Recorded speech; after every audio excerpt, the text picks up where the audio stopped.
So hello friends, welcome to my channel. और आज मैं तीसरे वीडियो लेके आया हूँ एसएससी सीजीएल के परसेंटेज टॉपिक पर, जो हम लोग क्वांटिटेटिव एप्टीट्यूड का जो हम लोगों ने सीरीज स्टार्ट किया है। तो यहाँ पर भी कुछ क्वेश्चंस को हम लोग सॉल्व करेंगे।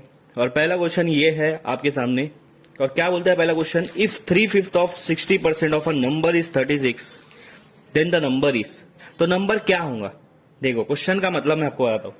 3/5, सबसे पहले 3/5 का मतलब होता है 3/5। 3/5 का मतलब क्या हुआ? 3/5। हाँ, इफ 3/5 ऑफ 60% ऑफ 60% मतलब होता है 60/100। ठीक है। सो देखो यहाँ पर क्या बोला है, मैं आप लोगों को यहाँ पर उसको मैथमेटिक्स में समझा देता हूँ। क्या बोला है कि 3/5, इफ 3/5 मतलब 3/5 का मतलब होता है 3/5। 3/5 याद रखना।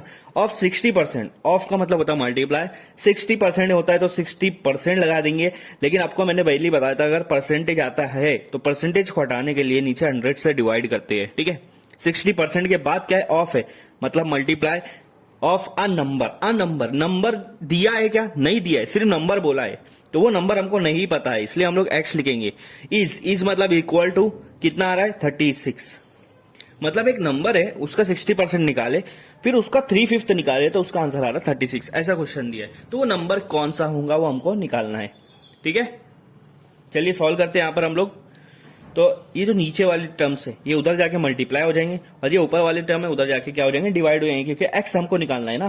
तो उधर 36 है, ये 5 उधर जाके मल्टीप्लाई होगा, 100 उधर जाके मल्टीप्लाई होगा। ठीक है। नीचे क्या आ रहा है आपका? 3 आ रहा है और 60 आ रहा है। ठीक है, यहां तक के तो सॉल्व हो गया। ठीक है, अब क्या करेंगे हम लोग?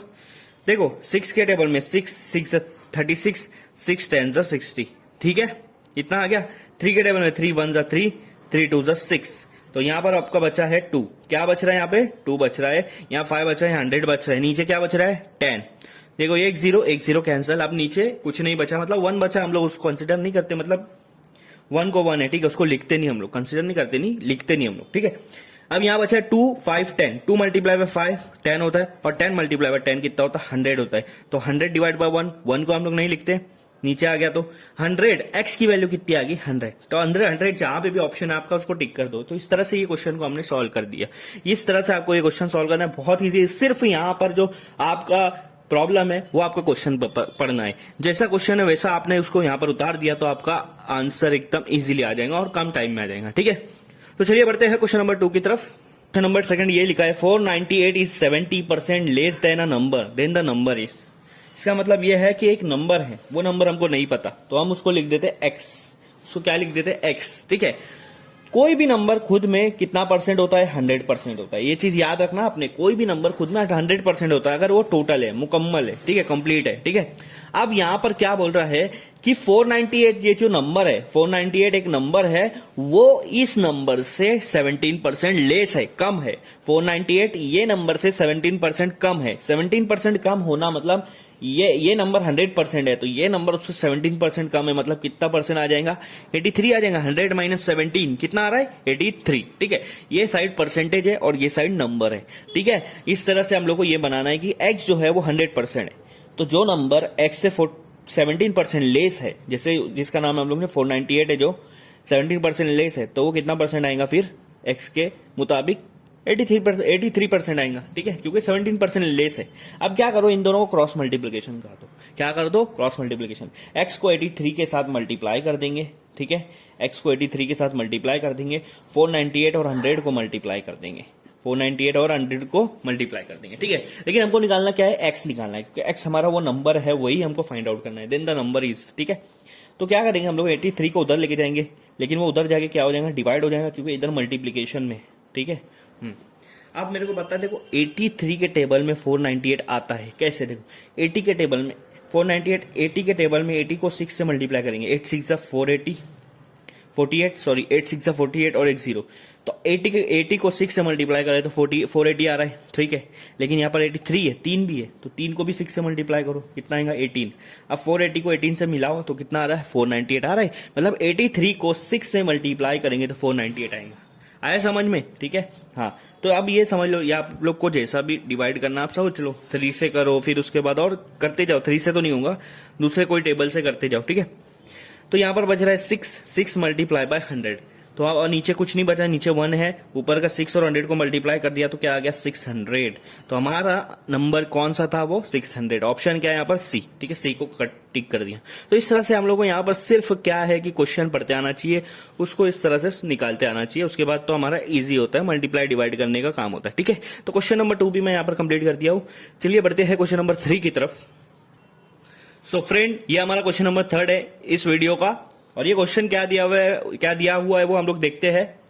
क्वेश्चन क्या है, the number when reduced by 10% give 30 as a result, then the number is what, और 4 ऑप्शन दिया। तो इसका क्वेश्चन का मतलब ये है कि एक नंबर है, ठीक है, एक नंबर है जिसको हम लोग मानेंगे x, ठीक है। अब मैं क्या बोल रहा हूं, जब भी नंबर पूछा 100% लिख देना, क्योंकि वो खुद में कितना परसेंटेज होता है 100% होता है, ठीक है। जब एक नंबर है वो 100%, ठीक है, ये हम लोग मान रहे हैं 100%, ये चीज याद रखो, हम लोग सपोज कर रहे हैं इसको, ठीक है। तो उन्होंने बोला एक नंबर है जब उसको 10% से रिड्यूस कर दे रहे। अब मान लो ये 100% है ये नंबर, तो इसको 10% से रिड्यूस कर देंगे तो कितना परसेंट हो जाएगा, 100 - 10 90% हो जाएगा ना। तो एक नंबर को जब 10% से रिड्यूस कर रहे हैं तो उसका आंसर आ रहा है 30। मतलब ये जो 30 है वो कितना परसेंट हो गया, 90% हो गया। क्वेश्चन को समझने की कोशिश करो, एक नंबर है, ठीक है, उन्होंने सिर्फ नंबर की बोला है, जब उसको 10% से रिड्यूस कर दिए, ठीक है, तो वो बन जा रहा है 30, ठीक है। तो वो नंबर क्या है वो हमको नहीं पता, हमको फाइंड आउट करना है। तो वो नंबर को हमने 100% मान लिए और उसमें से 10% रिड्यूस करे तो ऑब्वियसली वो 90% आ रहा है। तो 30 हमारा 90% हो गया। यहाँ करना है आपको क्रॉस मल्टीप्लीकेशन, x को 90 के साथ मल्टीप्लाई करो। अब आप बोलेंगे सर यहाँ पर तुम परसेंटेज को हटा के 0 नहीं लगा रहे हो। देखो यहाँ परसेंटेज को हटा के 100 लगाऊंगा, ठीक है, और इधर लगाऊंगा, दोनों कट हो जाएंगे, वही हो जाएगा, ठीक है, मैं आपको बता दूंगा, ठीक है। अभी देखो x को 90 के साथ मल्टीप्लाई कर दिया इज इक्वल टू 30 को 100 के साथ मल्टीप्लाई कर दो। आया समझ में। अब ये दोनों परसेंटेज है, दोनों के नीचे 100 लगाएंगे और 100 कट कर देंगे, तो उससे अच्छा लगाओ ही मत ना। 2% आ रही है, दोनों सामने सामने आ रही है, कोई प्रॉब्लम नहीं लगाना, फिर उसके नीचे 0 0 100, ठीक है। अब क्या करना है, मेरे को x निकालना है, तो 90 को मैं तो उधर लेके जाऊंगा ना, मैं क्या करूंगा उधर लेके जाऊंगा, तो 90 को इधर लेकर आ गया, ठीक है। ये 0 और ये 0 कैंसल, 3 1 जा 3 3 जा, तो मेरा आंसर क्या आ रहा है 100 डिवाइड बाय 3, 100 डिवाइड बाय 3। अब ऑप्शन में 100 डिवाइड बाय 3 है या नहीं है, नहीं है, ठीक है। ऑप्शन में 100 डिवाइड बाय 3 है क्या, नहीं है। सो ऑप्शन बी देखो, ऑप्शन बी क्या है यहाँ पर 33 1/3, ठीक है। अब इसको सॉल्व कैसे करते हैं मैं आपको बता दूं। 33 को 3 से मल्टीप्लाई करो, तो 33 को 3 से मल्टीप्लाई कर दिया और ऊपर वाले से प्लस करना है, ऊपर 1 है उससे प्लस कर दिया और नीचे जो डिनोमिनेटर में उसको डिनोमिनेटर में एक बार और लिखो, ठीक है।